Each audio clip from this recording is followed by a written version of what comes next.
All right, sound check. All right, sound check. Sound check success. All right. Hello. Welcome to the stream for Sunday's mega drop reset of all of the glorious things in this glorious, glorious fairy tale game. And to my vague attempt to stream things, starting with this game, my daily play, that I enjoy very, very much. And it's a mobile game. It's a lot of lovely little fairy tale warriors that you collect and power up and buff up and reposition in assorted little battles against evil versions of themselves. It's pretty awesome.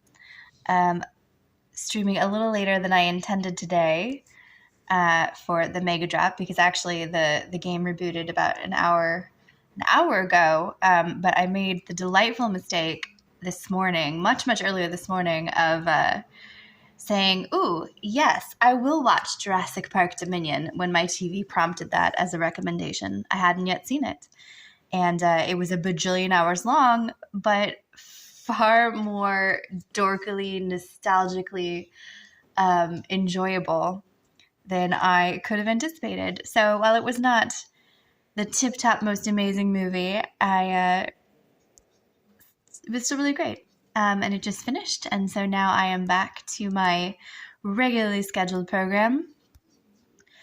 I also utterly failed at the beach this morning. It had been my original intent, or at least earlier this week. That was my thought. I would go to the beach, I would come back, I would stream and play my games and kind of chill out. But earlier in the week, I tried to do an earlier beach day, and the traffic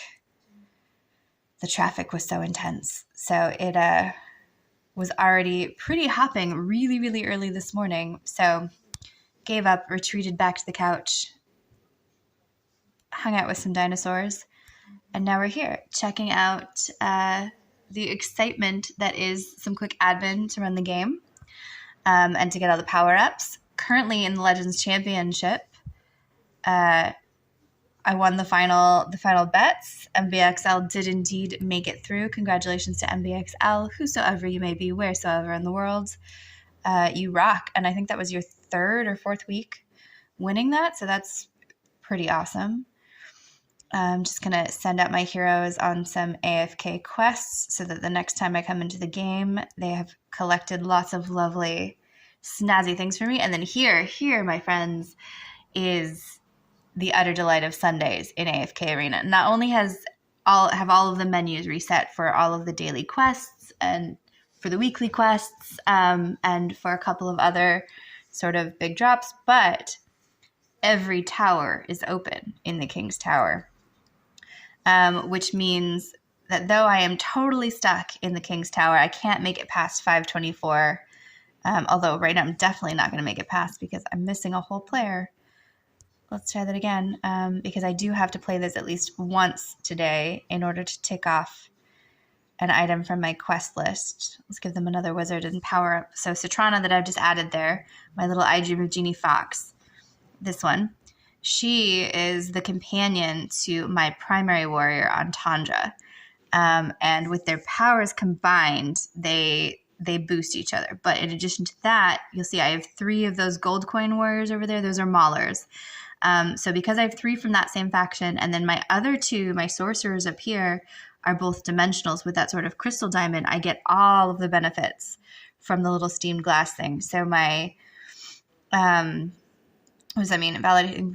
So I get plus 15% and plus 15% for both attack and health, which is magical. And let's see what that does. Again, it's 3 wizards, 1 tank, 1 warrior. Opposite against, they have majority warriors and tanks on their side, and are several levels above me. So I don't think this is going to go well. For all, Antandra occasionally can totally carry a battle like this on her own, but given that I've been having trouble with these guys for several days, I'm not sure she can. I'm hopeful. Oh, especially since she's down to just Nara and Thoron, and just Thoron's going to bounce back. She has 30 seconds. If she can take out these two in the next 20 seconds, then she's got this. Thoron's already bounced back once. Oh, holy fuck. Well done. See, this is why she is a glorious goddess. Look at that. Look at that. She rocks. She's my biggest power up to date.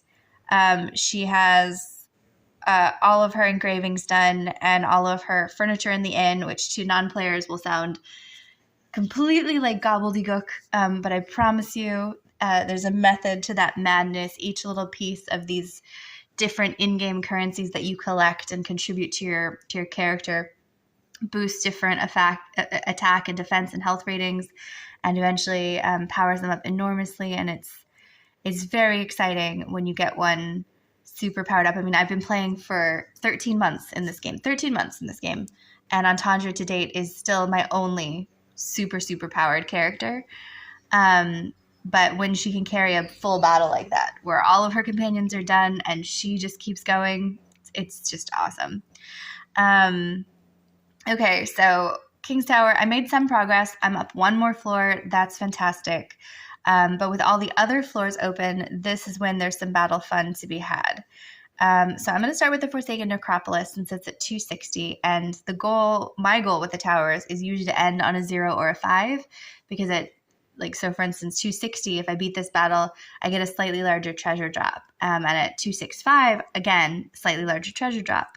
One of those drops alternating is a drop of, pardon me because I'm so bad at the actual official names, but the crystal ball cards. And the crystal ball cards can be used with the fortune teller in the tavern that you claim people cards.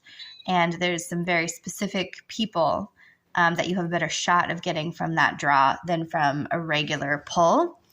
And as I said, Entendre is my only fully powered up character.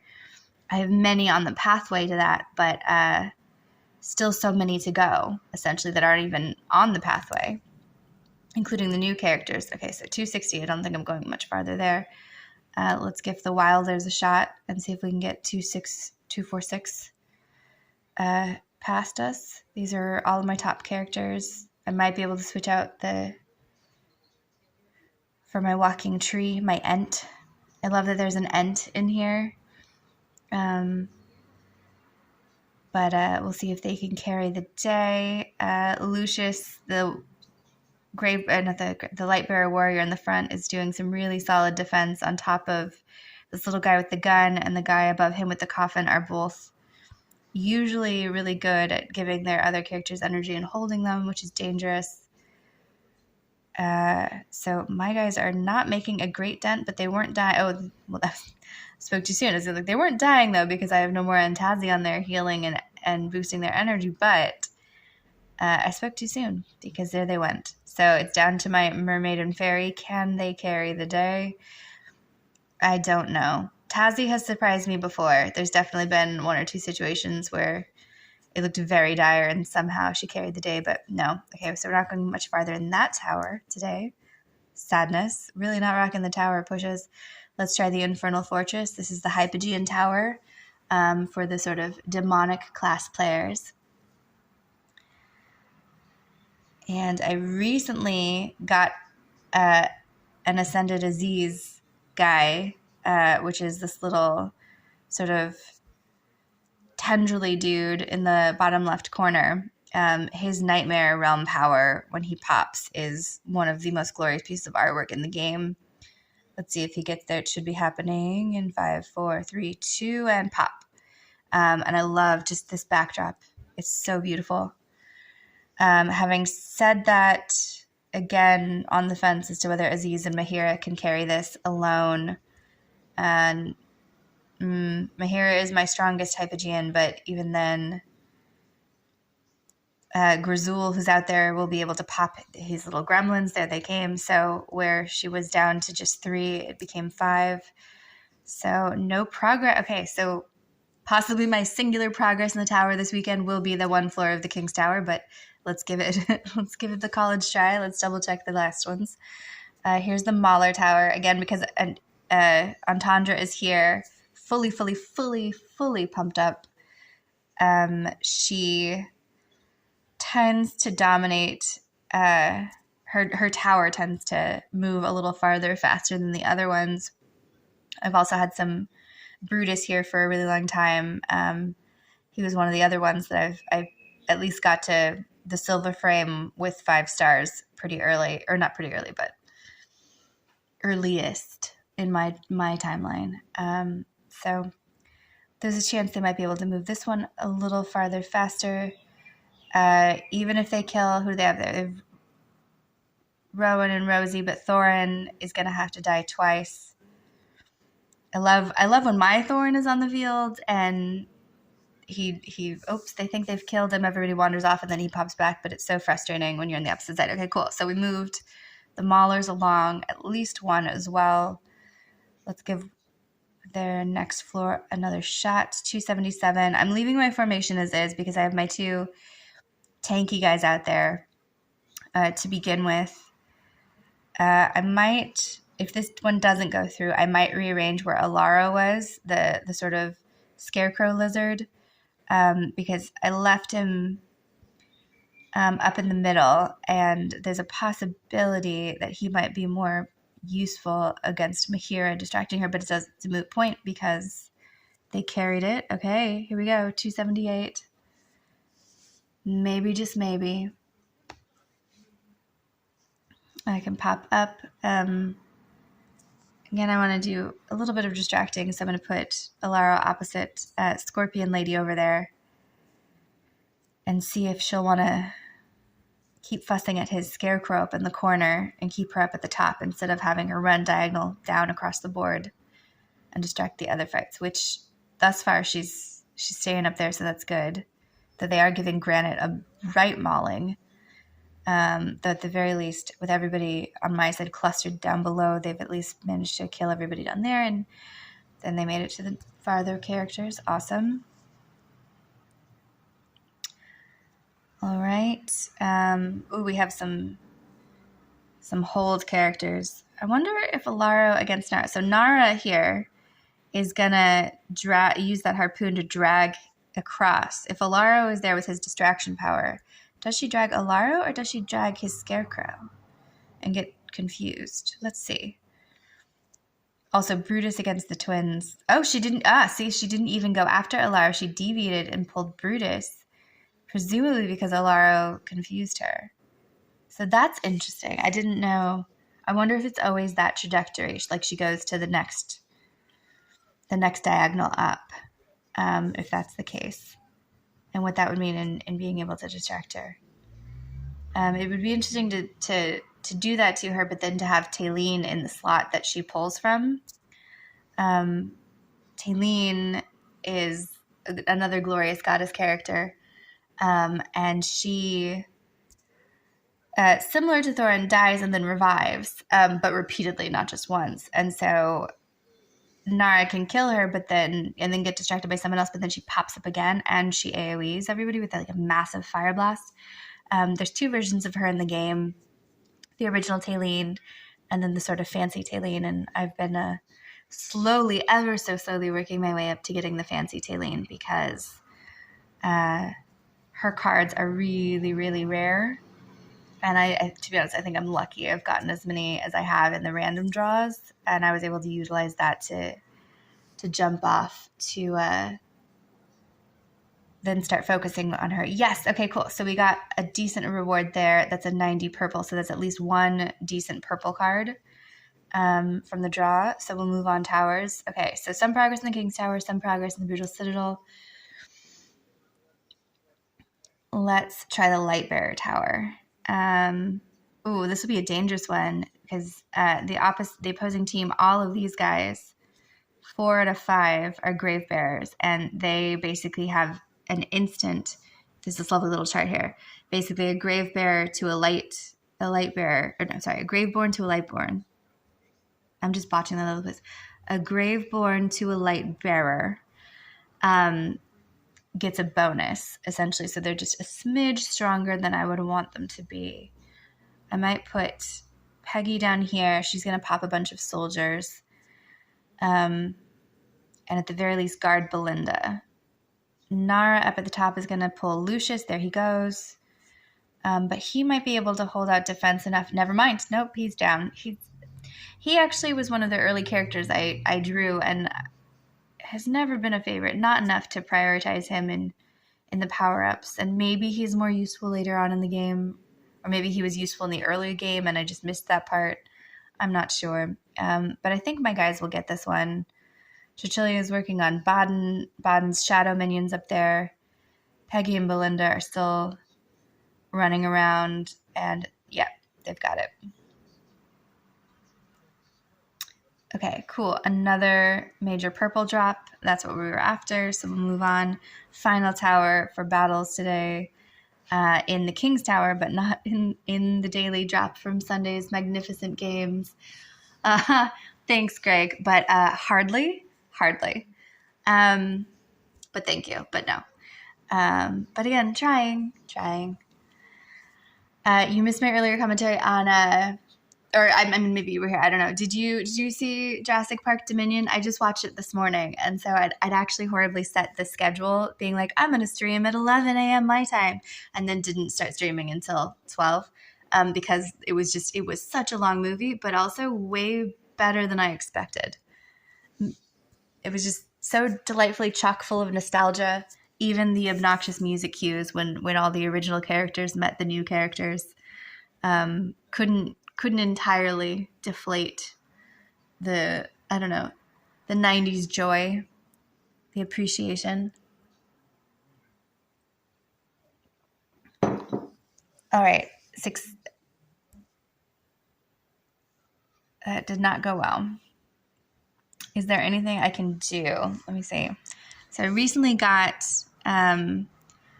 Wu-Tan here to the silver frame, which is exciting because that's my first of these celestials that are up and running. And with the silver frame, as you can see, this is my fancy Taylene that I was just raving about. She's awesome, but she's several away from getting up to the next push. She's best in the back line. Flora's best in the back line. Then maybe moving her against Taz here, who is going to run out into the field, but Flora is going to fly above the battle, so she might confuse Kaz, which would be useful. And in the meantime, I might switch Alna and Wu-Tan. Wu-Tan's going to multiply against whoever he's going with. And I think Alna's pretty straightforward warrioress, I suppose, but I haven't really utilized her very much. I've only just recently acquired her, essentially. And if this version doesn't work out, this layout, I might put in the Celestial Archer. Because I forgot I had her. I would love to see her more powered up and ready to go. But again, these are just some of the harder cards to get, which is why it's so essential to be collecting all the different currencies that will lead up to the card drops. But not paying for them. I tell myself I draw the line. I have put money into this game. I shouldn't have, but success. Okay, so that did work out. Let's see if I can get this to 130.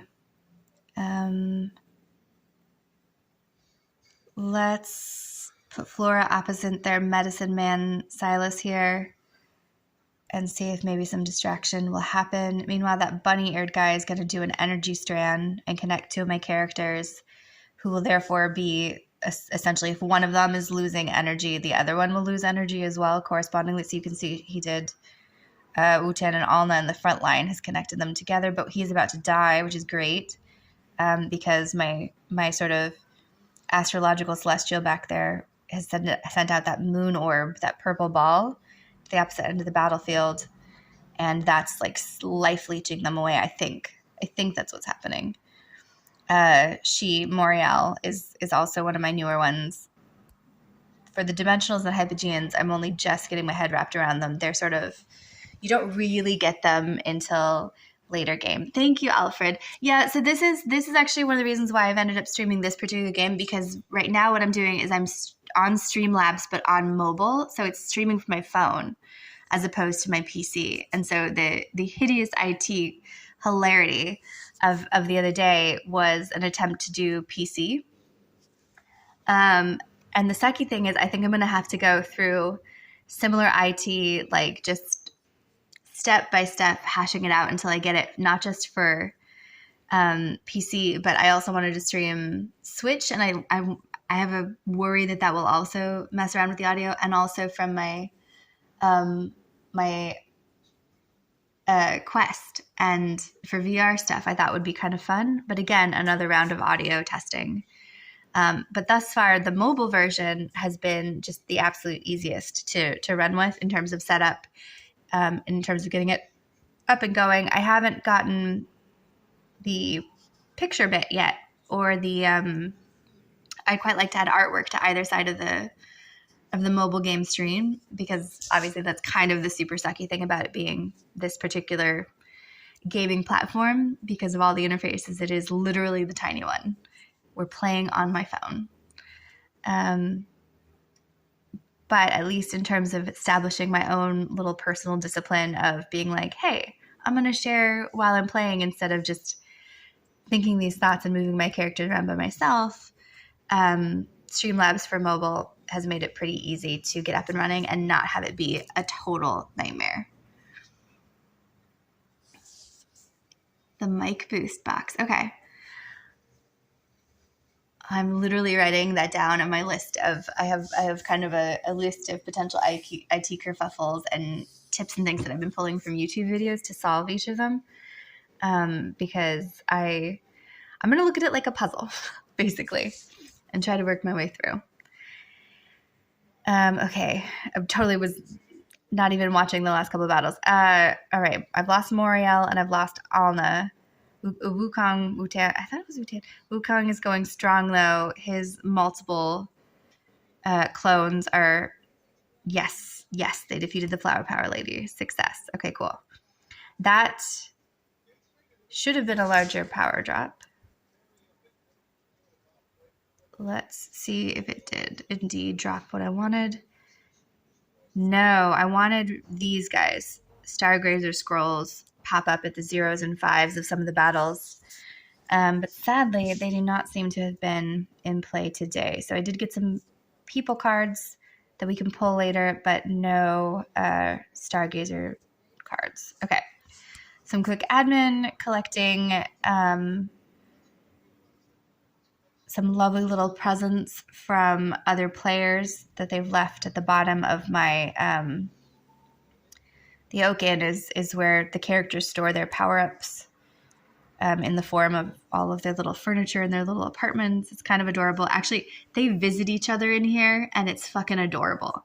So let's see if we can find somebody who's visiting. So see how they pace back and forth in their little rooms? And you can zoom. Oh, it's not finished loading. You can zoom in on their little rooms, right? And they're all pacing back and forth, and you can tap them and they'll say something. Oh, hero's busy. That means he's going to leave somewhere. Atandra says, I am the desert's fury. Grazul, I have returned. Like, they have little statements that they'll just randomly say. Oh, come on, Thorn. There we go. The cold permeates everything. Brutus, death awaits the weak. But then, and I have a feeling either someone's going to visit Saurus or Saurus is going to go visit somebody. Here we go. Okay, so who's coming? I can't tell who that is. Oh, that's Granite. So Granite is... Yeah, he's coming to visit Saurus, because Saurus wouldn't talk to me, right? Because he was anticipating these little visits. And see, now Granite is here, and Granite won't talk to me either because he's busy. They're visiting. Oh, and look, Thoron has come to visit Grazul on the floor above, and really, they're just kind of bitching at each other. Like, they're not, see, look. Saurus is like, do you want tea? Granite is like, fuck you, thumbs down. Meanwhile, Thoron and Grazul seem to be having a grand old time. At least they're thinking the same thing, though. What that little pictogram even means, I am not sure. It looked like a little grave with a little cloud. I don't know. But I enjoy that they have little personalities, and just random ass little commands going on. Like, see, while we were busy, Antandra came upstairs to visit Shamira and apparently broke Shamira's heart, but she's leaving happy. I don't know what the fuck she just did. But that seemed kind of bitchy.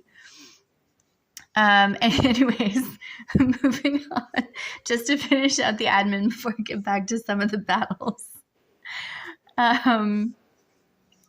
I'm just going to collect really quickly from the guild battle. I've played with all of my characters powered up relatively recently, and my damage was this, what is that, 2 billion number right here. So my reward level is 19. So rather than play 3 separate battles, that's going to add up to that. I'm just going to auto it. Because the farther into the game you get, the more you can auto things. I am a little worried in my guild, though, because my little campsite down here that you can see is is falling down the ranks. Like, I was up here where EMJ, Fortison, and Japapa were, and now I'm a couple levels lower. And I think that's because I haven't necessarily been playing Hellscape very often. I usually just play once whenever it pops. As opposed to you're allowed to play 5 times each day, and I just don't. I don't find it very exciting. You're just putting your characters in, and then they're hammering at somebody, and you hope they survive for the full minute 30. It's not worth my time. Okay, quick shopping spree for some purple essence, which helps level up my characters, and for these Poe coins, which help me buy power-up furniture in Oak Inn. Then we're going to tap across the quest because I've done almost all of the main ones. No, I actually didn't. I didn't do this primary one. I did not begin an actual campaign battle when I was on the front screen. I must have gotten distracted / I think that was when I was getting overexcited about Jurassic Park Dominion not sucking as hard as I thought it would. Let's see. Okay, so I have my Maulers in full force. I have Ains down here protected from this guy a little bit because Kelthert has a horrible habit of trying to pounce on him. Let's give this a go. And if this doesn't work, then I'm going to sub out my backline of Maulers, Citrana, and Alaro for my full dream team of Dimensionals back there and try to whammy them with some major sorcery. But it actually looks like this might hold. Leica's holding out for a second. And see, Kelthert going for fucking Ains at the back. Always. He's so irritating. But at least kind of predictable. So I can prepare, at least. Ooh, okay. So the 3-prong battle might actually pop us up a full chapter. I think the terminology is kind of funny because there's these big chapter battles within the larger chapter that moves you along the story map. So this isn't the story map chapter, but this is one of the second to last major battle within the chapter. All right. Again, with Kelthur being out here, Thorn's going to do full warrior. Isabella's mage. She's kind of frustrating. Okay, actually, I'm only allowed to use my characters once across all 3 of these battles. So this first battle, I do want to possibly do some rearranging. I don't think my team will necessarily carry that.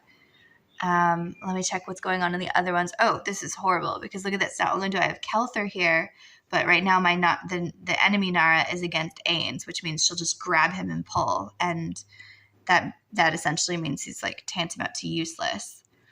So better to give her Gwyneth. Oh, but then now Kelthur's directly opposite. Cecilia won't be necessarily useful. She runs behind the board and attacks them from their far right side. So again, I want to do some rearranging. Let's see who's over here on this last one. We'll just put Shamira in that last spot. This one might hold, which wouldn't be the worst. So let's play this one and see if this one holds as is. Tayleen's going to fire blast them. Shamira will cast some spells. The Nara's down at the front. Their Nara will probably defeat mine. But at the very least, they are distracting each other and not attacking other things. And that's the important thing.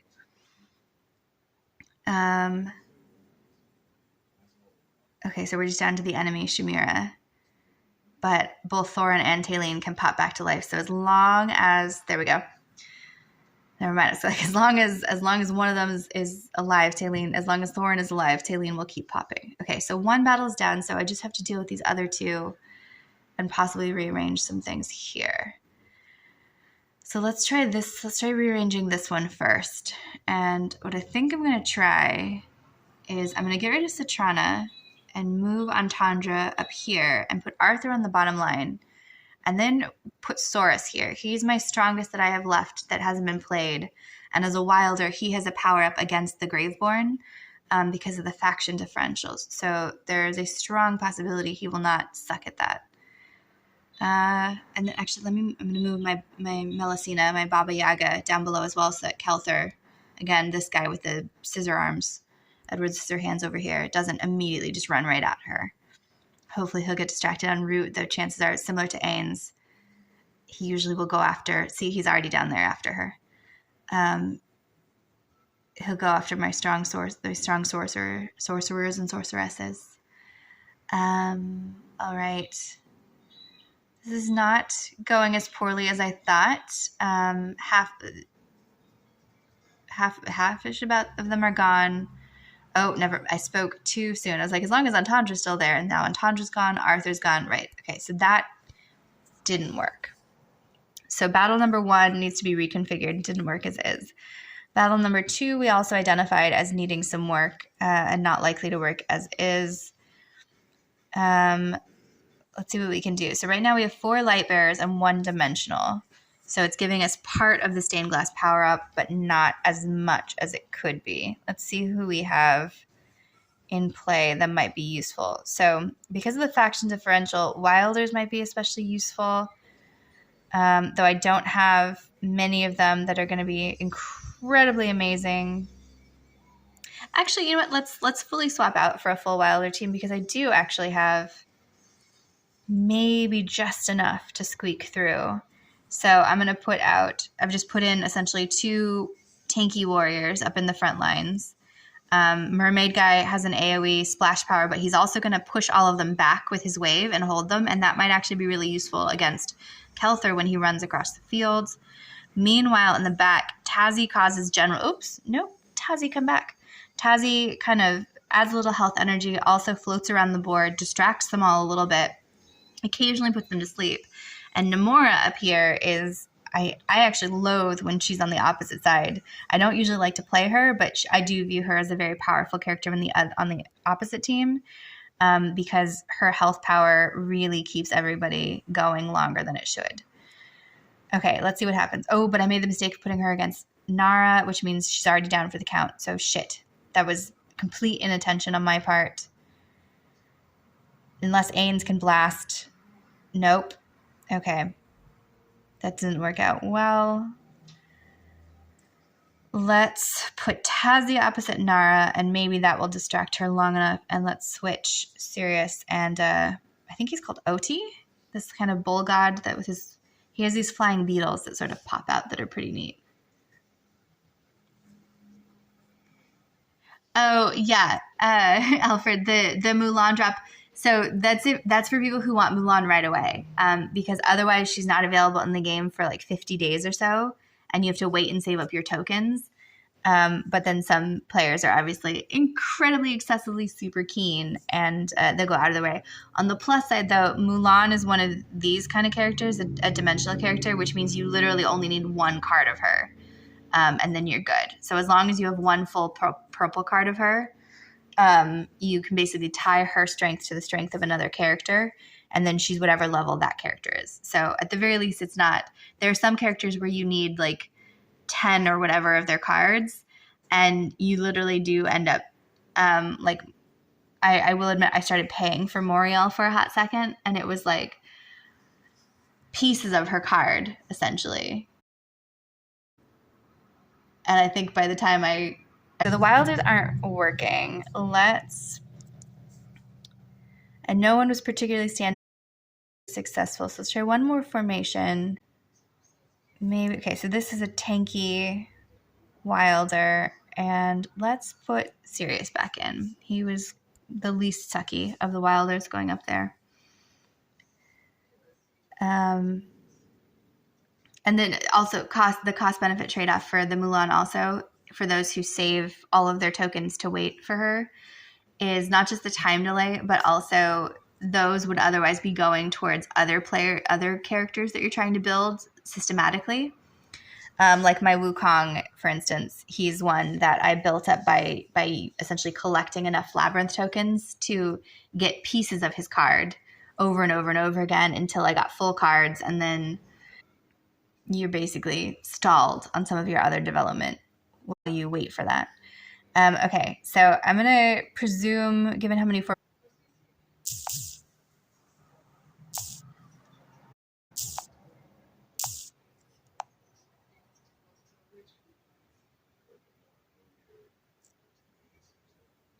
okay, that's still working.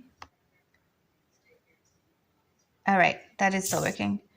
Just being evil. Here we go. Back in the saddle again. I'm at, wait, what is it? Okay, so I have two more. The battle I'm in, plus 2 more mega battles, and then a handful of small ones, and then the really big mega battle. And then completing that and getting to the top of that stairwell, it moves me along the world map. What's my current land called?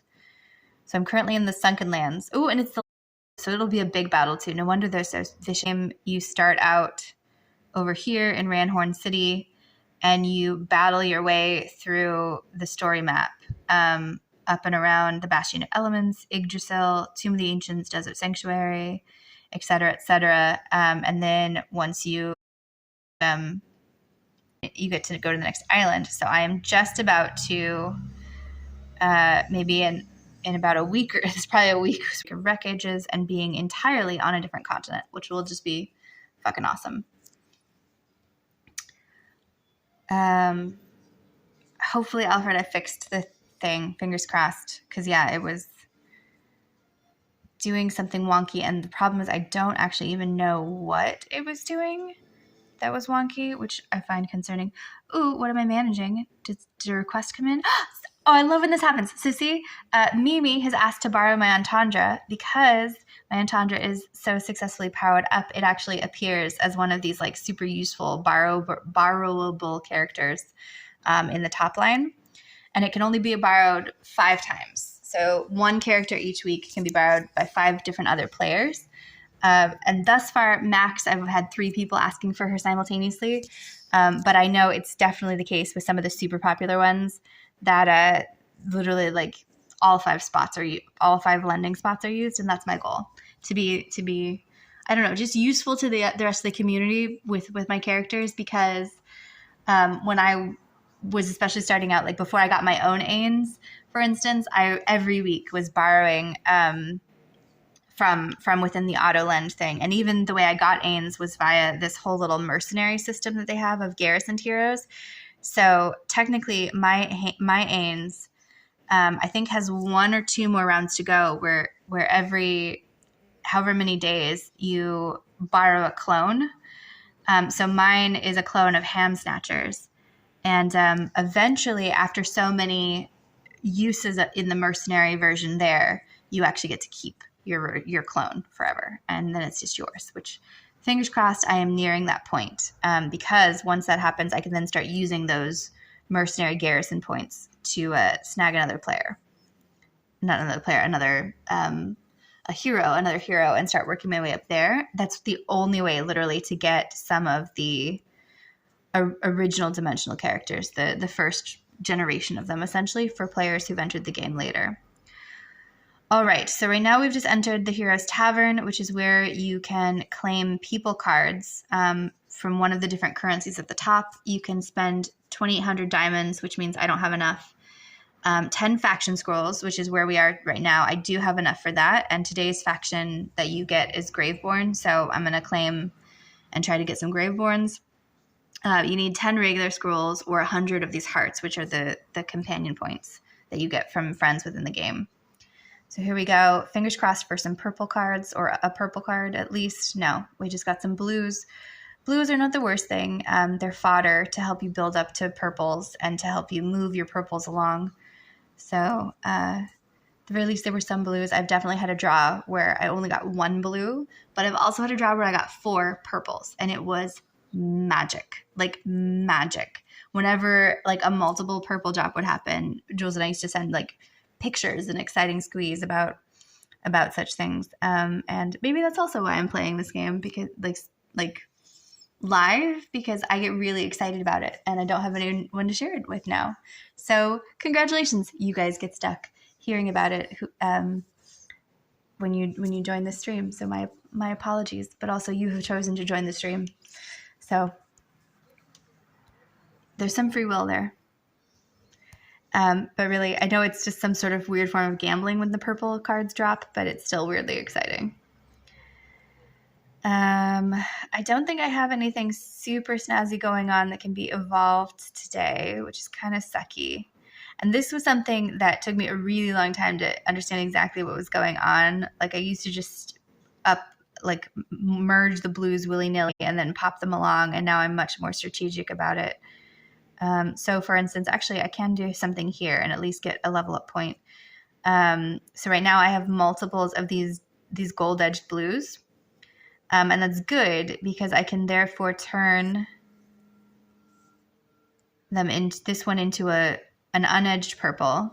And then because I have duplicates, I'm going to do the same again.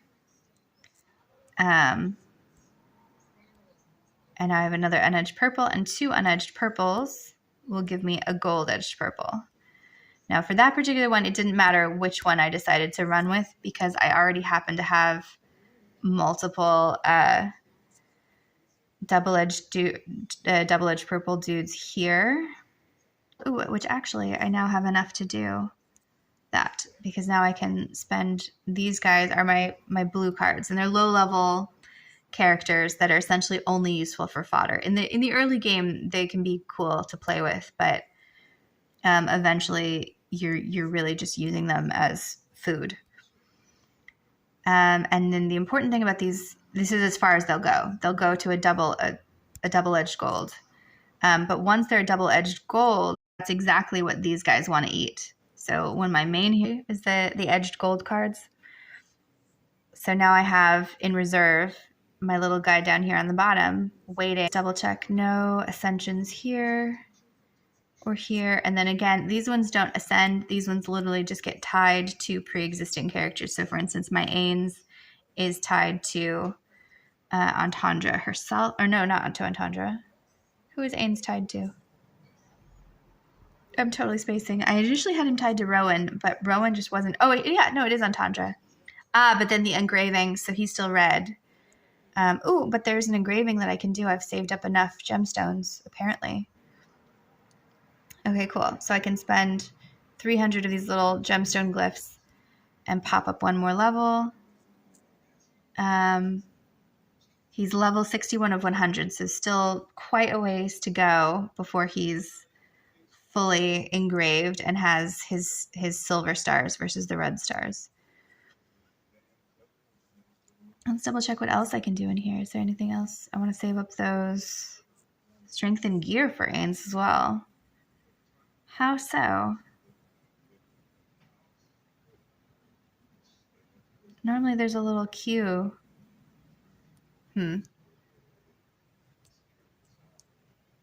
Okay, ignoring that. Right, and then let's finish out a bit of the admin, collect all of the things from the store that are free for the day. These melodic gifts are mystifying. Those little records have yet to drop. So I feel like it's just teasing me. It's teasing me. I want the records so I can try to get those crystal ball tokens. But no, it hasn't happened yet. Soon, I hope. Meanwhile, these last 2 quests have dropped, which means I can collect all my treasure chests across the top. This gives me some diamonds, some snow keys, which unfortunately are for a little gambling game, which is kind of evil. But which I will be playing because eventually you get the little token. What? What did I not? Oh, I got 1 treasure chest. Is eligible to grab. Did I get the mail already? I did not. Okay, lots of lovely gifts built up from different AFK activities. That's why it's called AFK Arena, because originally you kind of set in motion stuff and then you put the game down, and depending on how long it's been since you came back, there would be stuff accrued, I guess, is my understanding. Was not an original player. I think it was out for at least a bit before I started playing, but not a huge bit, if that makes sense, because only about a generation and a half of heroes had launched. So the lame purpose of this game is essentially you're just clicking randomly on the board in the hopes of either getting one of these treasures or collecting those snowflake points. And the funny thing is, while the treasures are good and move you to the next level, which possibly gives you a better odds of getting more snowflakes or snow flowers or whatever the fuck those are, the snow flowers, so see, that was sadly just +1. See, +5, that's better. Those will you can turn into a people card, a specific people card. And there's actually 2 possible characters I would like to pull if possible. So I have 21 of these possible clicks I can make, which is incredibly boring to watch, but suck it because it gives me treasures. Okay, next floor. Oh, see that blue 120. That's 2 blue people cards. It's the fodder cards again, but still potentially useful. Okay, almost down to the bottom of this. I got a portal.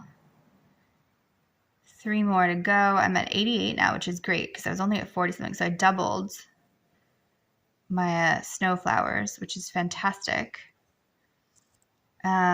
Because here's what you can get with those from the Dwarven Hunting Journal. Frigid air blows down over the lofty mountaintops and crashes on the shivering lowlands like an avalanche as part of Alna's frosty festivities. So I have 93 of them, which would let me get all the greens, but then see what I can get with the people cards here. So Alna herself is a 450. So if I can get 450 snow flowers, I can get an Alna. Or this guy is a relatively new-ish dropped character. And I believe he came out for the 1 week of the game that I was not super playing every day in the midst of all the recent kerfuffle. And so I've not really tested him out, but he does look pretty badass. Although I've got to admit, I'm unclear if he's called Tarnos the Atoner. Is he blue because he's frozen or is he a mermaid? I don't know. What are his powers? The Atoner's Prison. Sacrifices health for damage reduction and deals AoE damage. That's always one of my favorite things. And he can... Are the pillars of... his pillars of sin. If he's already popped off this power, it amplifies that power. And so he sort of sets out those pillars across the board and then uses them as lightning rods to amplify his power and also teleport between. So he's possibly also a good character to confuse others, which could be really great. Oh, the Battle of Blood opened. That doesn't actually suck. That can be kind of fun. Let's do a couple of Battle of Bloods. This is one of the rotating events that pops up every month, every 2 months or so. So what's going to happen is I'm going to pick a random hero to drop. I'm going to put out Granite as part of my formation. And since I put out Granite, the Mauler, I'm going to also put out the other 2 Maulers who are here. Oh, I can only put out 2 at one time. Okay. So now what's happened is that either a live player who happens to have simultaneously signed up at the same time, which is rarer, or a sort of AI-generated version of someone's human play is going to pop to other characters based off of what I put down, or just based off of what their cards were.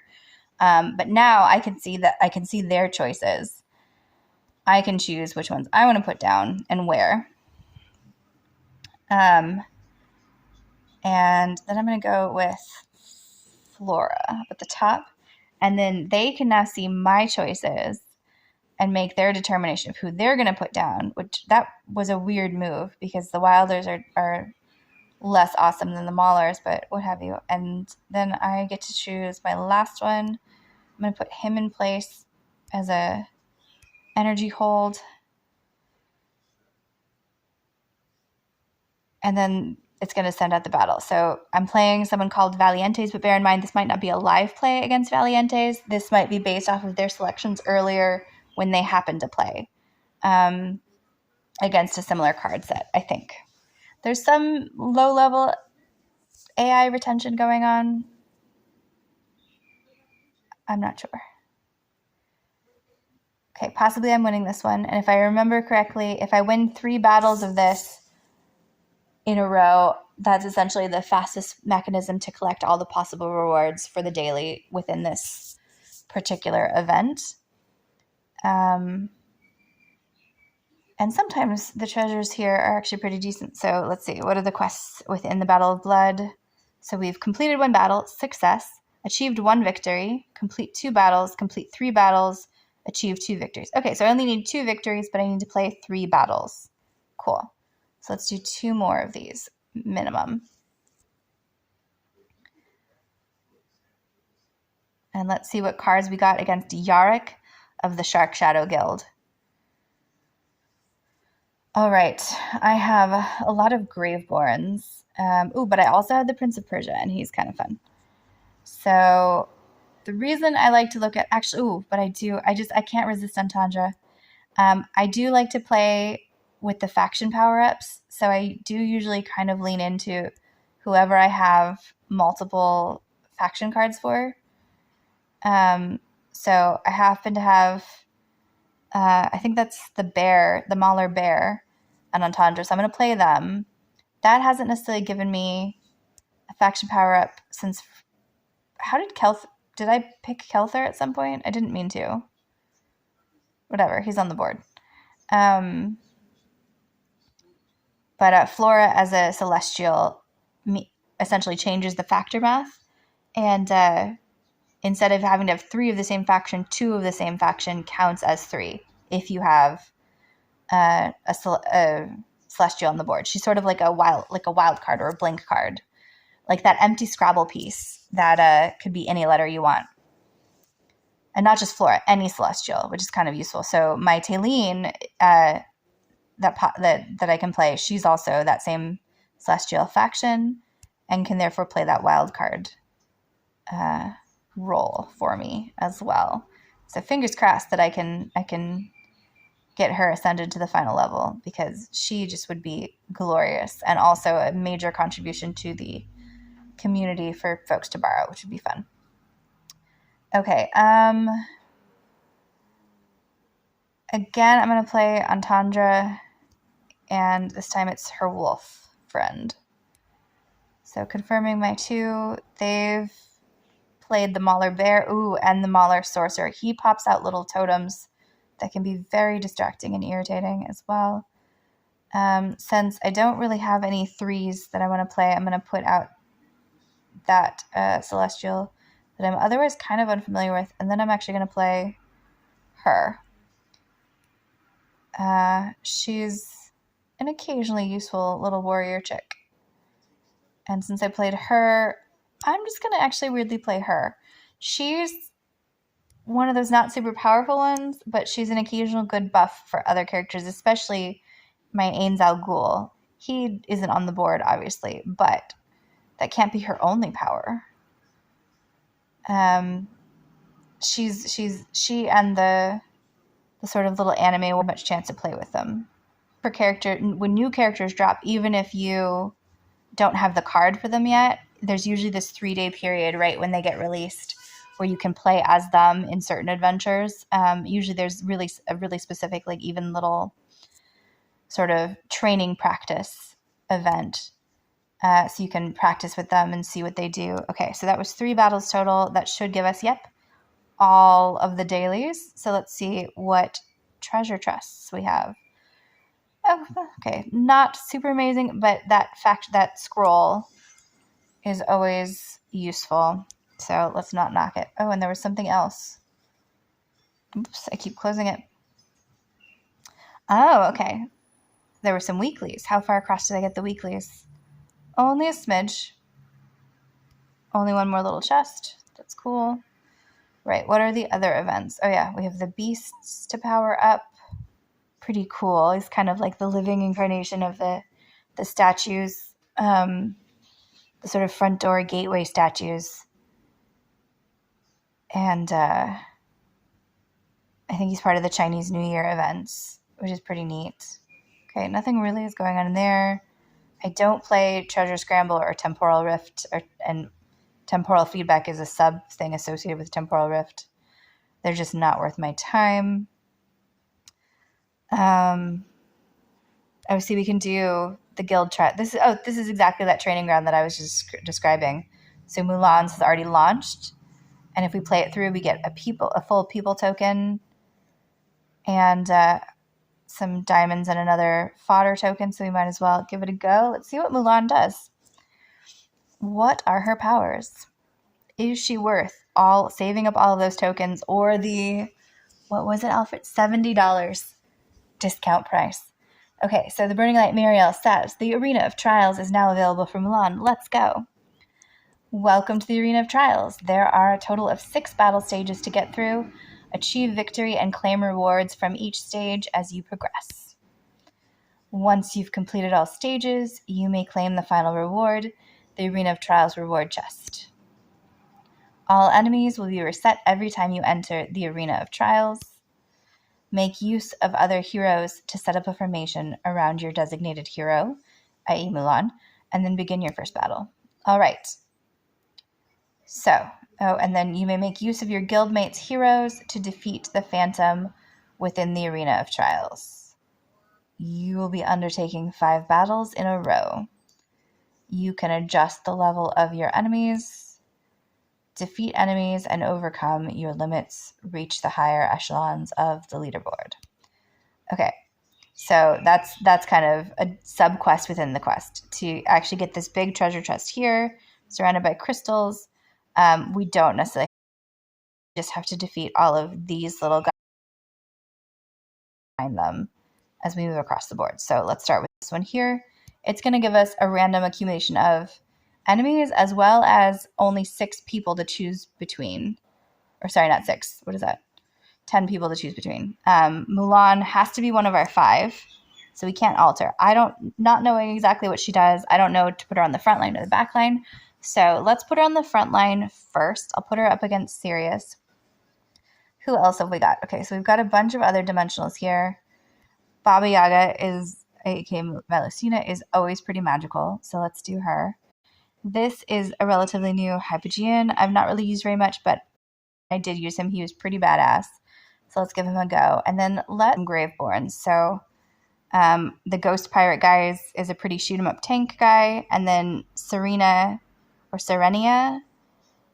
is sort of a mermaid energy suck siren.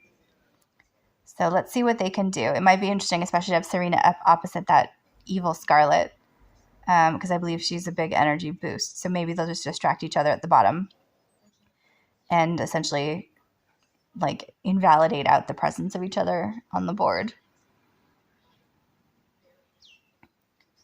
Right, I can't tell what Mulan is doing.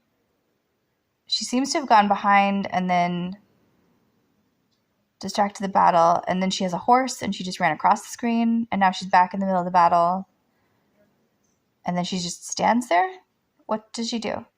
Okay, there's a massive slashy thing she did. She killed the squirrel. No, the squirrel didn't die. The squirrel made it over to the ghost pirate captain and he killed her. So she's kind of doing like a sprinty thing, I guess. Some sprinty dashes. Let's see. Either way, that was successful. So we'll move on to the next one. This looks like mostly wilders. What have we got? Okay, so 3 wilders. Ooh, this little pixie here, what is she called? Astar, is pretty great healer, which will be infuriating overall. But let's counter her out with Merlin up here. Is also a great healer, I have learned recently. So let's utilize him. And then I'll put Arthur out so I have 3 dimensionals, so I get my little stained glass power up. And then I have a choice between, do I want to put out 2 light bearers or 2 maulers? Since it's wilders, let's do the maulers. And actually, let's put Mulan in the back line, see what she does back there.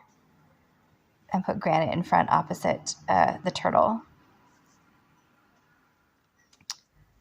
Okay, here we go. So she ran straight to the back line, which is good, because if she can kill Lorsan really quickly, which she just did, so that was pretty badass.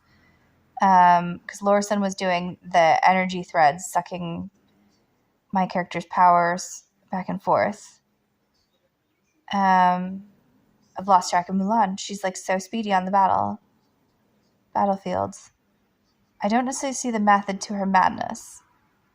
It made sense when she went directly across to Lorsan, but then she disappeared to the horse, and now she's gone up a level to the back line, the topmost line. Okay, success. Let's see if that's her pattern. She does her row, and then she moves up to the next row, is the current presumption of her mechanism. Right, when is the next one of these? There.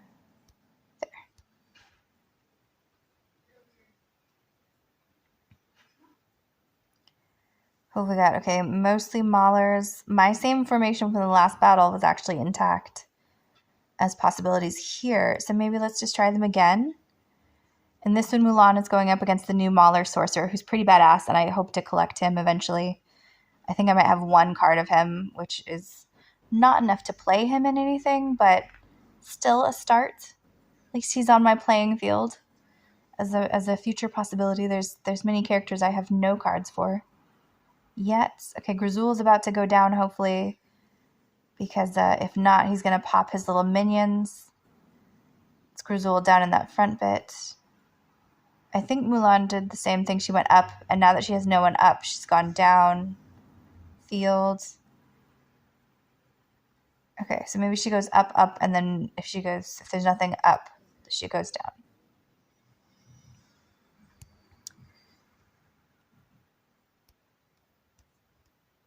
Let's do this one way over here.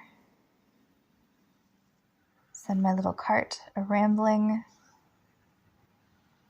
Okay, the team that I had for that last one is not an option here, but I can still do 3-dimensionals if I pop out. This is Da Vinci. This is this beautiful archer character that's a celestial from a couple of months ago that I rather enjoy. And let's put somebody tanky. Let's go with this guy. Ooh, no, Anoki. There we go.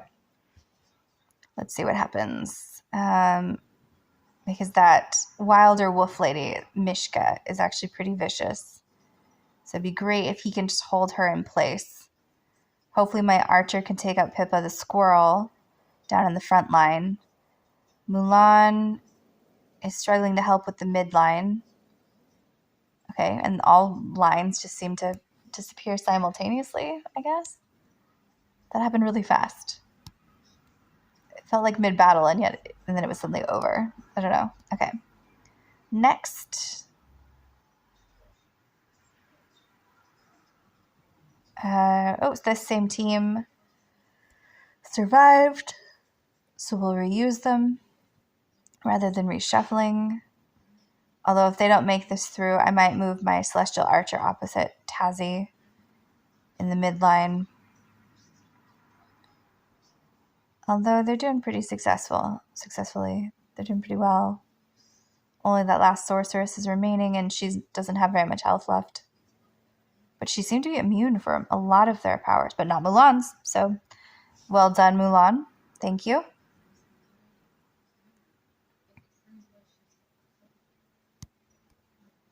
Some gold coins, which...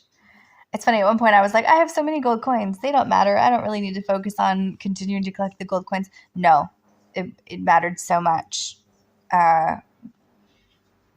Ex-idiot and I were traveling in the Outback and both obsessively playing this every day, and I ran out of gold coins, and it was really sad, and I could only afford the bare minimum of daily uptakes, and it was just depressing. Okay, let's try this Wilder Tank and Warrior in the front line. The only faction power I'm getting is because I have a Hypogean in the field, which is kind of lame, but they're actually, short of actually doing 3 Wilders and putting Namora out there as a health buffer, I can't really do better on the faction scores. And like I said earlier, I'm scared of Namora when she's on the enemy field, but it always feels like a waste of space to put her on the team, even though she does actually help them. I think I just would always rather like be offense than defense, and Nomura is far more about defense. Oof. Okay, down to 2, but just against Scarlet. So let's see if this new guy can hold out against her. Nice. Yes, he can. Right at the end. All right. That should unlock. Yep. Congratulations, champion.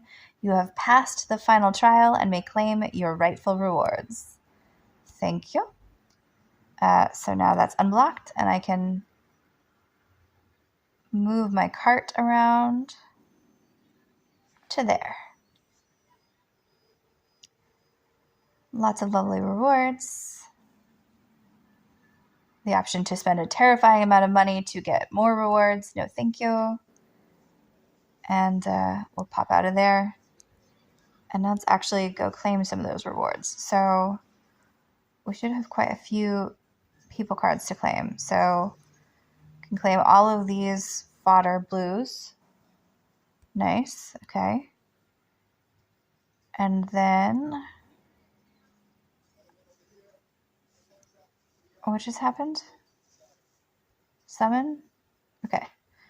All right, who did I get? I have a Citrana, a Nomura, a fodder card that's auto-purpled, which, again, useful for fodder. Now I don't have to do 3 blues to a purple.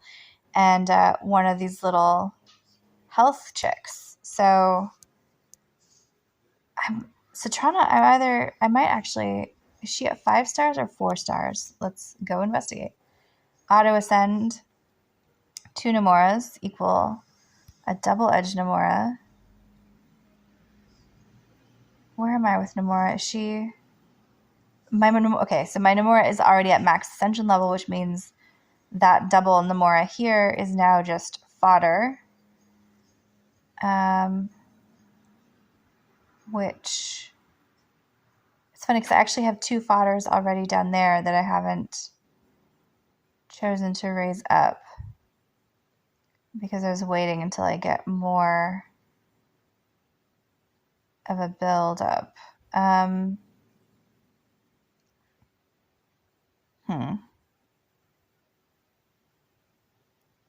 don't know. It's almost looking like I should just evolve her Solis instead. Because I have 3 of her. You essentially need 4 of any four of those purple edges.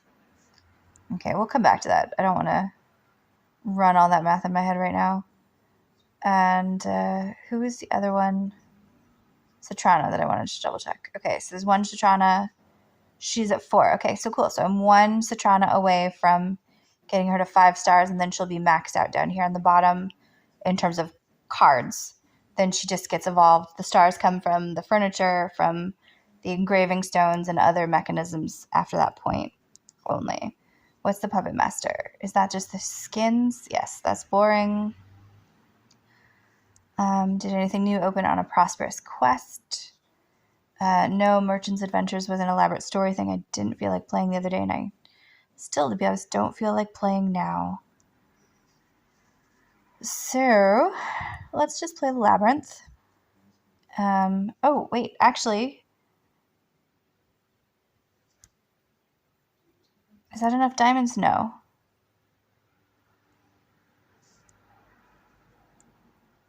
No, 2,700 I need. Okay. Sadness. I got really excited for a second. I thought maybe I could do another people pull, but no.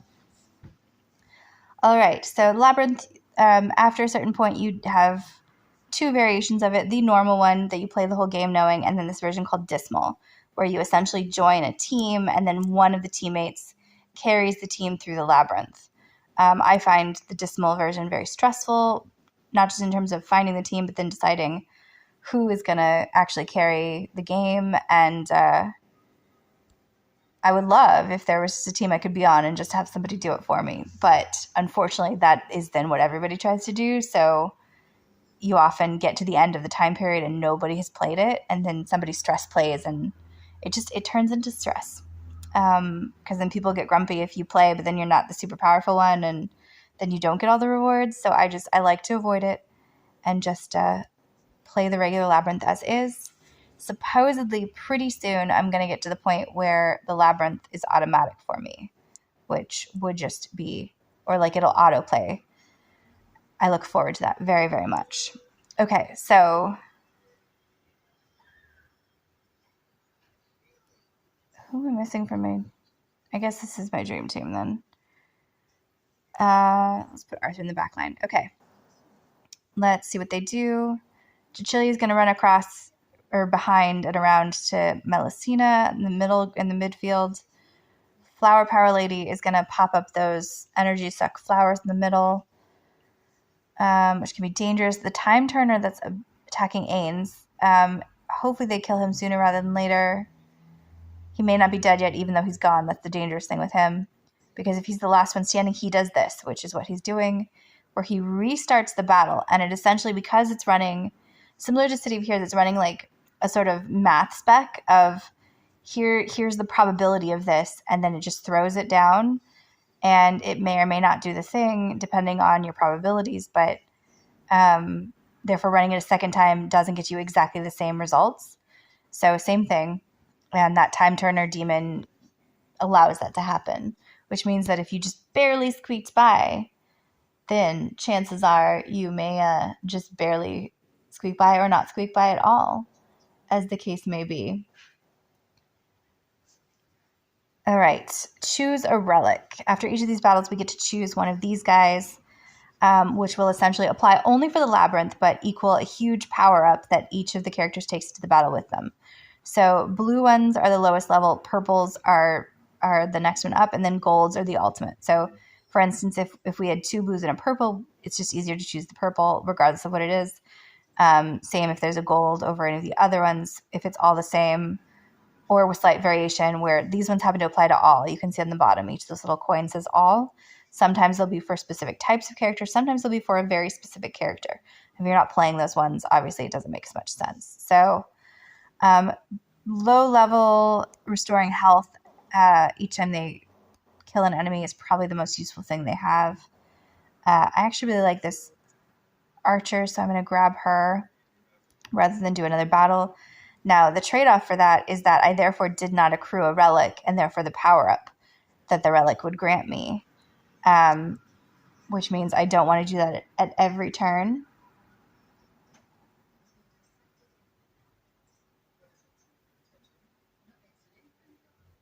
And in the meantime, sorry, just seeing a bunch of texts that have come in, as well as it is my turn again in my chess game on chess.com. Oh, which reminds me, there was a thing that I added to the stream that I'm still working on that's on my IT Fix-It list, where it let you attach your Twitter accounts and Twitter, chess.com, and then Instagram was also an option. But for all that, I'm just like, fuck it, here, take my data.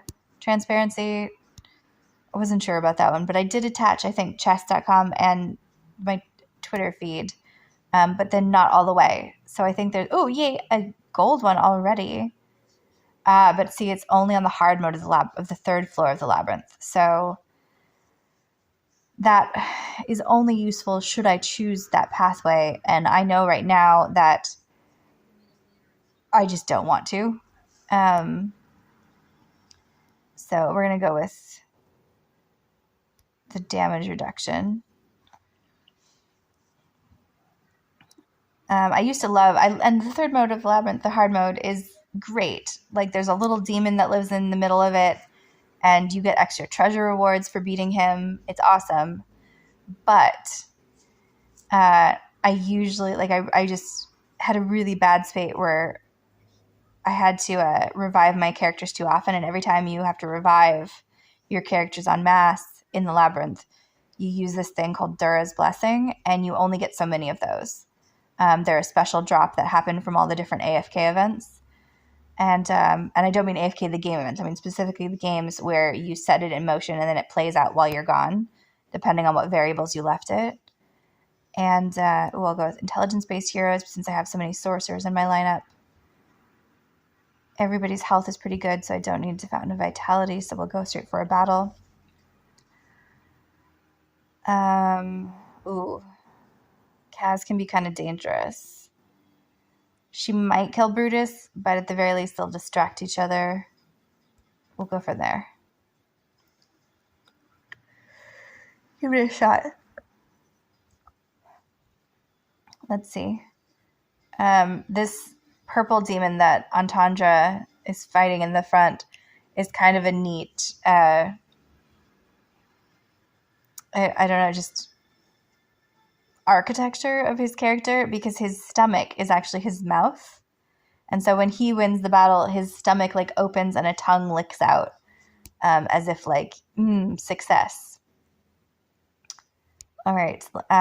If all else fails, especially if I have Ains in the field, I like to do the energy point ones, because they can be particularly useful at essentially, I've played the Labyrinth once where Ains, I hit so many energy drops on the relics that basically as soon as the battle started, he just would pow, pow, pow, and then everyone would die. It was the best Labyrinth of my entire AFK arena career, although should it be called a career? It's not really a career, is it?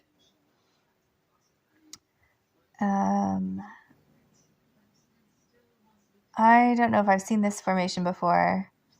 That guy with the skulls showing out, he has a really interesting damage power where if he gets his full energy drop, we're not going to get to it. They've killed him. But if he had gotten to there, the ground of the arena would have sprouted little skeletal sort of dagger points, as if there's all sorts of rib cages that have just exploded from the floor. And then they stay out there, and if any of my characters cross them or move past them, they die. Okay. So I get a mini shield for a hot second, though it's a very low level hold. Or I get a pause and the possibility that they receive more damage. Okay, so let's do that one. And then there's no choice but to go to the Fountain of Vitality, which is not the worst thing. So thank you. 50% health boost. Abandoned Wagon. Anyone I want? No. So let's go for this battle. All right, what have we got? Pippa. Pippa's probably... Okay, this is not bad. A shot. There's always a weird chance that Khazard and that wilder hero might be doing something very unexpected, but at the same time, Entendre was likely to kill Citrana, which she's done already really quickly. Ains is already doing a pow-pow, which is great because we had that energy relic. And that's just Ains after like 1.5 energy relics. Like if we can get him powered up with some more, oof, it is a beautiful, beautiful thing. Okay, let's do 40% plus 40% critical strike damage. Again, force through the Fountain of Vitality. And then we'll do the boss battle, and that'll close out this labyrinth floor. There's 3 floors of the labyrinth in regular mode, which is what we're playing. And let's see, what have we got? So lots of healers. We have our energy thread bunny. Let's give it a go. Kaz, like Entendre, is a bit of a runner. So she and Entendre might only connect in battle for a second and then get distracted and run away to deal with other people. Yeah, Entendre's run up to deal with the skull guy. Kaz, for whatever reason... Oh, Kaz stayed there. Did you see? That was Baba Yaga's claw. The story of the Baba Yaga is so cool. It's like the traditional witch that lives in the woods, right? Except very specifically, Baba Yaga has a house where it's essentially on chicken legs, and it's sort of more like a bowl that then has a house floating in the bowl. And the chicken legs will walk it through the forest. So it's never exactly in the same place. But so what they've crossed over into the game is that she has this chicken claw that will hold a hero in place. Or not a hero, one of the opposing side in place. Which is beautiful sometimes. Okay, so what have we got? All golds, which is great.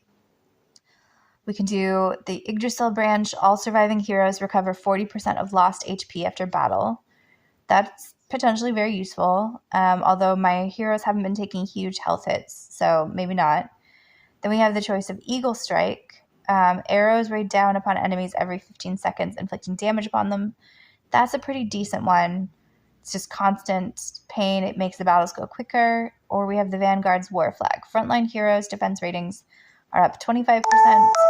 Energy recovery rating. Thank you for the data warning. Energy recovery rate plus 40% when injured. Let's go with Eagle Strike. That will just get us through this faster. And to be perfectly honest, I am starting to get hungry. It is lunchtime. All right.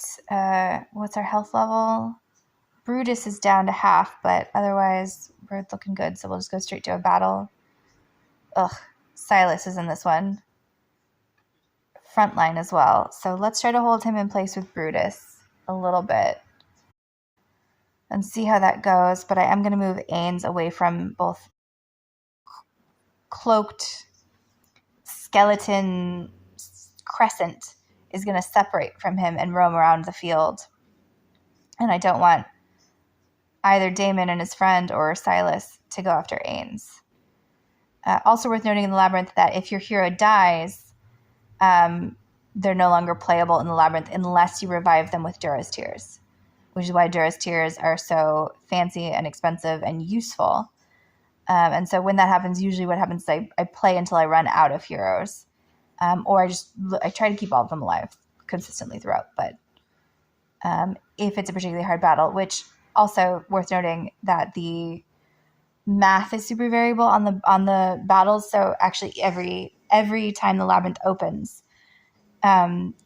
sometimes it's actually just a little bit easier. Sometimes it's average, and then sometimes it is a painful clusterfuck that you are never going to get through without using Dura's Tears like 80 times. And unfortunately, I had a massive run of those, and it was bad. All right, so Demon's Bite. I'm not playing with any Hypogeans, so that one is not that useful. Beast Claw, agility-based heroes deal 20% damage. I don't know how many agility folks I have on the field. I think Entendre is one, but I don't know if I want to necessarily play that just for her. Restores the weakest teammate's health. That's only one character. Okay, so let's see if that boosts Entendre a little bit. Let's go for this middle brown battle. Brown battles are the lower level ones. Red ones will probably give better relic drops, but are harder to beat. My lineup to their lineup looks sufficient, especially since I'm more than double their point value up at the top, and I'm up 61.6%. So let's see, Ains is going to pop really early. He knocked them all down, more than half. So Wukong is nearly dead. The turtle, the Lightbearer just went down. Okay, cool. There we go.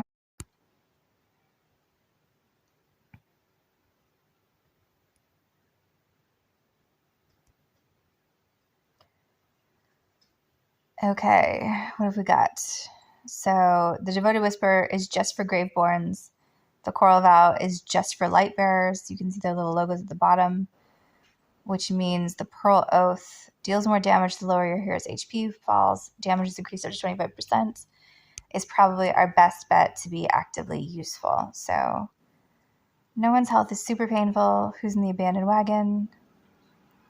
No one great, so we'll just grab the health points just for fun. And because that pathway takes us to a battle instead of just the wagon versus that cart. Because the cart is a chance to buy some stuff, but there's rarely anything I want on the cart. I don't want anyone in that wagon either, so let's go for the battle and get another relic. Majority Wilders, which is good against my Maulers. So let's keep this lineup and roll with it and see what happens. What's-his-face has his energy threads he's going to throw out. Ains just blasted everybody. Oh, he totally got 2 of them just in his blast. That's fantastic. So in the labyrinth, build the powerhouses, and as soon as they launch, they just annihilate. Okay, relic again. All of them are ambivalent, so no easy way to get rid of them or to eliminate possibilities to decide faster. So the Horn of Replenishment heals teammates for 6% of their max HP at the beginning of battles. The supporter's War Flag, backline heroes attack ratings plus 5%, critical ratings plus 10%. And the Aegis of Preservation. Cast a protective shield over all allied heroes for 3 seconds that is able to mitigate damage equal to 20% of their max HP when any enemy hero uses an ultimate skill for the first time. Okay, that has a lot of different clauses to it and relies on them knocking off their AoEs and then getting the shield, and then it's only 20%. So that's not super exciting. We've already done something similar to the Horn of Replenishment, so let's pop the supporter's War Flag and move on to the next battle. What have we got? Mostly Wilders. Again, that's good because my Maulers automatically get points against them. If you can see up at the top, plus 72.6% up from regular battle power, which is awesome. Nothing super exciting that needs moving at this point. Let's see. The Hypogean in the middle is a bit of a mystery. I've rarely played or run into him. I'm not quite sure what he does, to be honest. So let's hope my dudes can hold out. That might be his defense that he's sharing. I'm not sure. He seems to be able to go invisible as well. But Entendre just killed him anyways. So whatever he was capable of did not matter to her. Because she's a glorious, glorious fairy tale warrior goddess like that. Okay, victory. Let's see what our relic choices are. We have the Relic Chest. Increases the health and defense ratings of all allied heroes by 1% for every elite or legendary relic that is possessed. And can be increased by up to a total of 10%. So I can get 10% health and defense ratings because I have approximately 10 by now. Heaven's Grace increases the wearer's health regeneration by 40%. Again, we've done at least one health regeneration one. I don't know if we need another because my characters are holding strong. It seems to be a medium or low-level labyrinth this particular time around. And then Celestial Fury. Allied Celestial heroes use lightning strikes to attack and stun an enemy target once every 8 seconds. So I do have 3 Celestials on the board. So this might actually be super powerful for me to pop, especially given the other 2 options were not that amazing. Okay. Again, a health check. Everyone's bars are up, so I can skip the Fountain of Vitality and go for this red level battle. This will be a little more difficult because I've been doing the brown battles as opposed to these higher up red bosses. So let's see what's going to happen. Oh, okay. So Sophia here is going to pop a big defensive pyramid over everybody. Silas is going to run behind. He's going to energy tie people. That one I don't want to have Ains off of it because it's sort of a pseudo ranger shooting things. Same for Screg here. Screg and Kren are going to be... Kren's going to be shooting.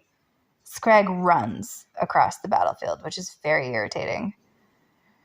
So, are those all the moves I want to make? Maybe I will put Arthur opposite Edward Scissorhands there, though.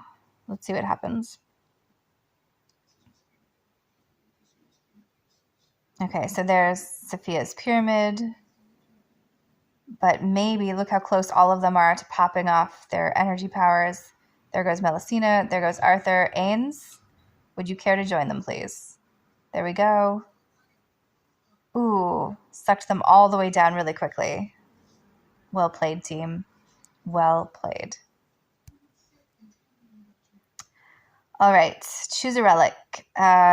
Lucius's Fortitude is only for Lucius. I am not playing with Lucius. I don't especially like Lucius. He's a bit of a dipshit. We will ignore that one. The Devoted Whisper is just Graveborns. Right now I'm just playing Maulers and Celestials. So Heartseeker with its plus 60% critical strike damage. It is. Choose.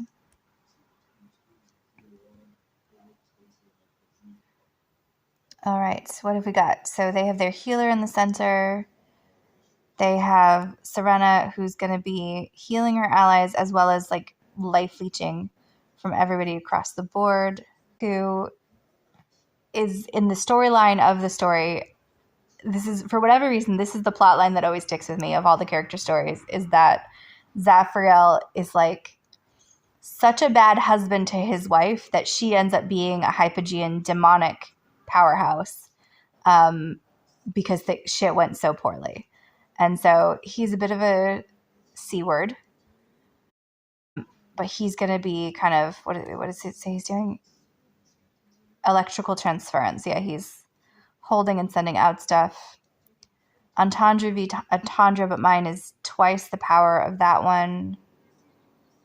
So I might move Ains up here and then move Melusina here in the hopes that maybe if she is going to put out her hold power, it'll hold Zafriel down because he's one of the few that's going to be super ranging across the board, I think. Where does he stay in place? Let's see. I don't play him because he's such a dick, but yeah, see, he moved across. He did a weird zigzag. Right. Ain super popped. Their Entendre is down. Their Thoron, I don't think has done his revive yet, so he may be down for a second, but he's going to pop up as soon as they move away from him. But in the meantime, they... Oh, you didn't kill the healer entirely? Okay, now they've gotten them.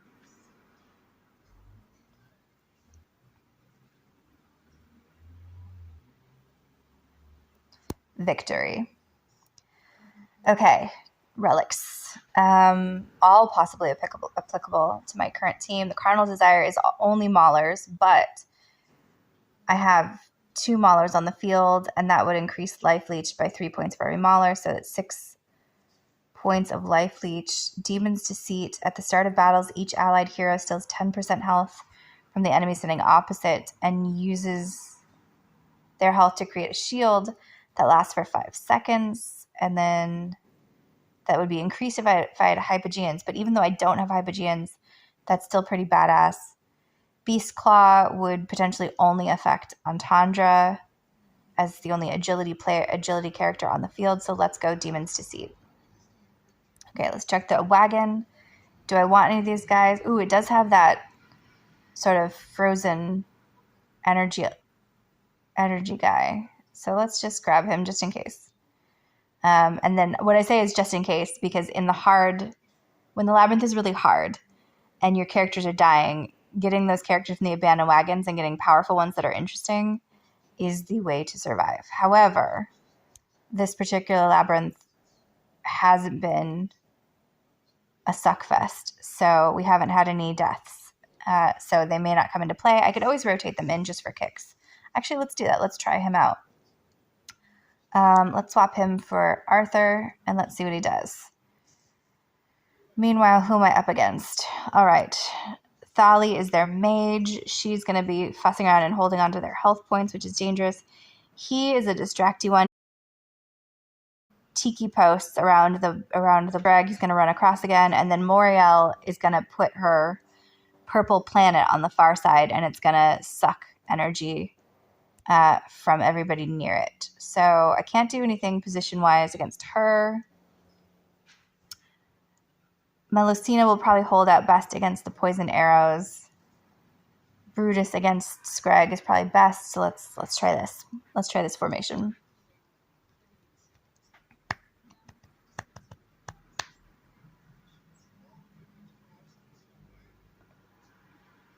All right, Brutus is holding Scrag in place. Ooh, Ains is about to pop. He did get the little sorcerer guy, so that just leaves Thali up at the top for everybody to pounce on. Tarnos down for the count. What killed Tarnos? Okay, so I've got to say, that was my first time playing with Tarnos. Tarnos was not particularly impressive. Look at that. He just immediately went down when the one villain still on the board was under attack. No, that was not useful. Okay, what have we got? Choose a relic. Rage Spike. Increases your hero's attack ratings by 5% for every battle they win and can be stacked by up to a total of 40%. So that's pretty cool. The Yggdrasil Banch is recovery of health. That one popped earlier as an option. The frozen star is able to save heroes that are mortally wounded in battle, but you only get to use it once. It just pops back whoever died in the battle once. So let's go with the Rage Spike. That seems most offensive versus defensive. Okay. Success. We have cleared the second floor of the Arcane Labyrinth, and we now find ourselves at the crossroads of the easy mode of the Labyrinth is purple, or the hard mode of Labyrinth, the red. I don't love the hard mode of the Labyrinth anymore. The Labyrinth pops up every 2 days. I rarely play it except on Sundays, so not even going to go for the hard level. With the Mystic, I could reclaim Tarnos, the guy that just died, but he was so useless. I just don't see the point. So I'm just going to blaze through the Fountain of Vitality just for fun. Even though almost everybody was at top health, now they are totally at top health. And then we'll stay in the middle horns. Let's see who we got. All right, let's put Arthur back in play. Position-wise, probably good. The only interesting thing that might happen movement-wise is Nara here grappling either Brutus or... Because she's in the front line, she might grab somebody else in this situation. What do you do? And now Brutus and Arthur are just double teaming her. So she hasn't actually had a chance to grapple anybody. Which, I mean, that's great for me, but I was curious. What would happen if I were to play Nara in the front line? Who she grabs? See, I think my team's just going to murder her. Which, again, that's the point of the game. Success, CA team. I'm really noticing a difference, or a possible difference. Because again, I'm thinking the Labyrinth might be one of the easier Labyrinth variations, but I also have a Beast in play. Actually, we'll come back to the Beast concept later, but let's choose a relic first. Lightbearer's Loyalty, moot point, not playing any Lightbearers. Demon's Bite. When an enemy hero dies, allied Hypogean heroes, well, I'm not playing any Hypogean heroes, so you're out, which leaves us with Hellspawn Head. 10% defense and 10% life leech to allies fighting within the enemy half of the battlefield. Cool, let's do it. Now, let's just go to the Fountain of Vitality. Let's see who's in the strong battle, because we might want to risk it. Just to power up. Oh, it does have a really strong Lucretia. Actually, Lucretia is Zafriel's wife in the mythology. The one where things went so poorly. Let's just play Lucretia just for the fuck of it. So here we go. And before I set this in motion, so up here I have this little beast guy in play, and this is only my second time doing the Labyrinth with that up there. I did not know that's what the beasts were for until somebody hopped in the channel the other day called Madara, who awesomely was like, no, put the white ball beast up there, and they're doing a health buffer, I think, which has been useful and maybe part of why I'm deceptively thinking the Labyrinth is one of the, like, not easier ones, but not crazy. All right, meanwhile, so here's Lucretia. She's a ranger. She's going to go after essentially whoever is the strongest person and follow them around the board. And she gets stronger as all of her people die. So it's usually best to try to get rid of her early if you can. I'll leave her. Actually, no, I'm going to move Ains. Incredibly likely, though she may well go after Entendre. Meanwhile,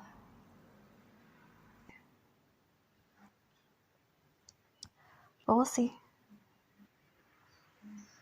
All right. Entendre just ran away from... Well, she didn't really run away. Entendre just roams the board, basically. Yeah, okay, she is targeting Entendre, which, to be honest, I would much rather have her target Entendre than Ains, because look at Ains down there was getting targeted by somebody because his health is low. And so is Entendre. So Lucretia was very... Labyrinth.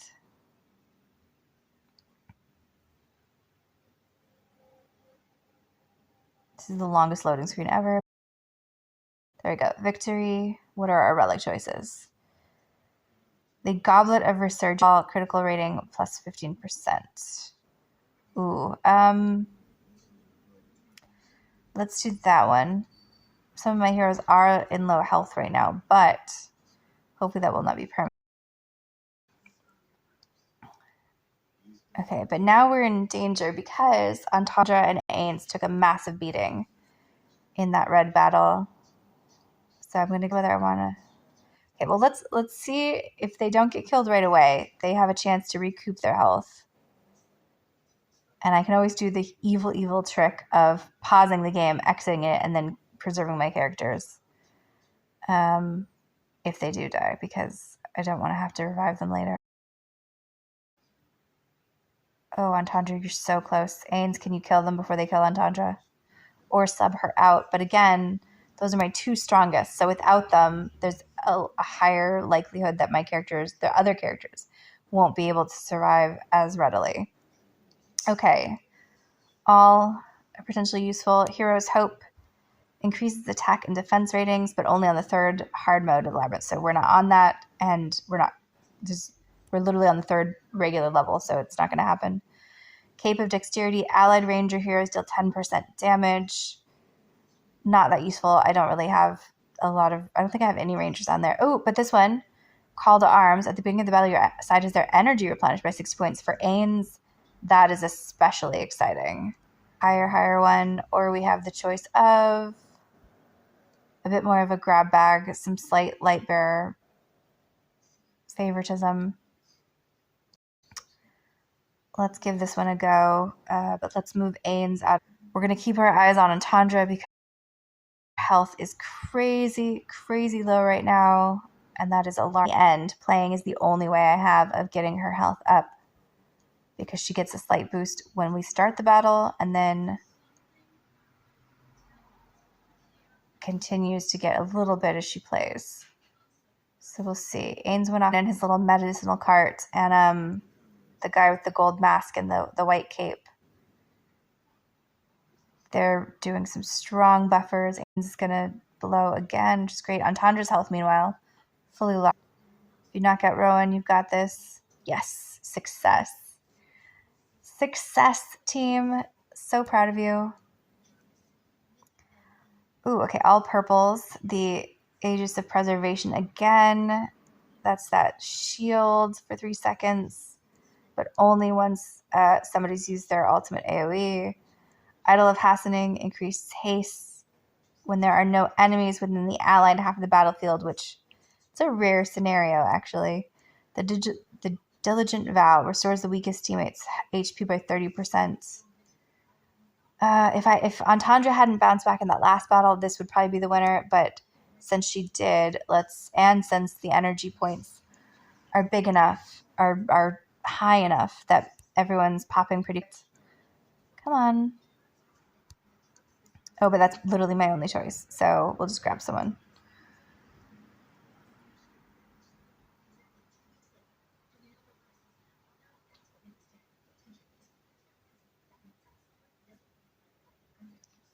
Loading screen, what are you doing? Okay, there we go. At least it's the loading screen in the game and not the Twitch Streamlabs and dangerous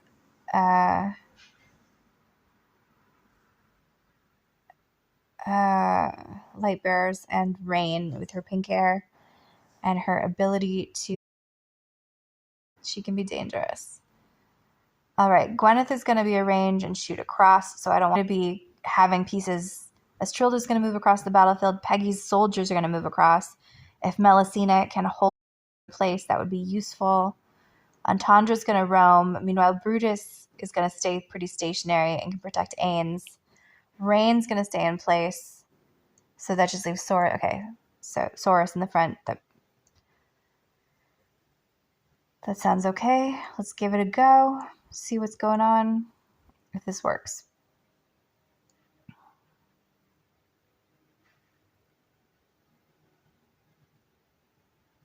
Okay, Melusina's holding Estrilda. You can see her claw out in action. Antandra's health is low. Which, again, scares me when that happens. Ains for the win, knocking out the final 3 with 1 blast. Oh, he's so powerful. Versus of accuracy. Accuracy plus 50%, critical rating plus 10%. No, actually, let's stop and look up Vambrances. What does the word Vambrance mean? Vambrace. What does the word Vambrace mean? Oh, it's it's literally that little picture of the arm cuff of the it's the tubular or gutter defenses of the forearm worn as part of a suit of plate of armor, often connected to the gauntlets. Interesting. Okay. So they've straight up get that picture of the cuff. The cuff is actually a vambrace. That's okay. That makes sense, I guess.